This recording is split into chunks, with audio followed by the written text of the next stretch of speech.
আসসালামু আলাইকুম এভরিওয়ান, সবাই কেমন আছেন? আশা করি সবাই অনেক ভালো আছেন। আজকে আপনাদের সাথে শেয়ার করব তুর্কি গাওয়া আমি কিভাবে বানাই। অবশ্যই আপনারা সাথে থাকবেন, দেখুন কিভাবে তুর্কি গাওয়া বানানো হয়। আমার অফিসের তুর্কি গাওয়াটি হলো বাজা বাজা কোম্পানির তুর্কি গাওয়া। এখান থেকে আমি 2.5 চামচ দিয়ে দেব প্রায় 200 মিলি পানির সাথে। তো সবাই দেখতে থাকুন, লেটস গো।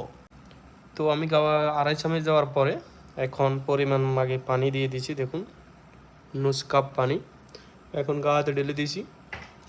তো ঢেলে দেওয়ার পরে এটুকুলো হলো ঠান্ডা পানি, আপনি গরম পানি দিলে হবে না।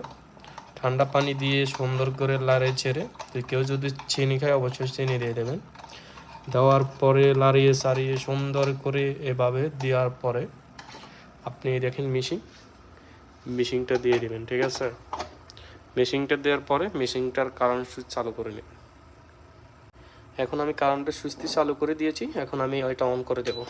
লালে অন হয়ে গেছে। প্রায় 2 মিনিট পর আবার আসতেছি, দেখুন 2 মিনিট পরে আমার গাওয়াটি হয়ে গেছে। এখন আমি এই গাওয়াটি নেওয়ার পরে একটু কাপে দিয়ে দিব, দেখুন কি সুন্দর মাখা মাখা হয়ে গেছে, দেখছেন? আর কাপে ঢেলে দেব। মাশাআল্লাহ মাশাআল্লাহ তাবারাকাল্লাহ, দিয়ে দিলাম 4 কাপে। অবশেষে আমার তুর্কি গাওয়াটি কমপ্লিট হয়ে গেছে। এখন যার জন্য বানিয়েছি আমি তাকে নিয়ে দিয়ে আসবো। তো সবাই দেখতে থাকুন, লেটস গো। هذا شراب تركي قوا مهندس خالد. تفضل خالد. شكرا يا حيو. يا حيو، جزاك الله خير ان جنة ان شاء الله.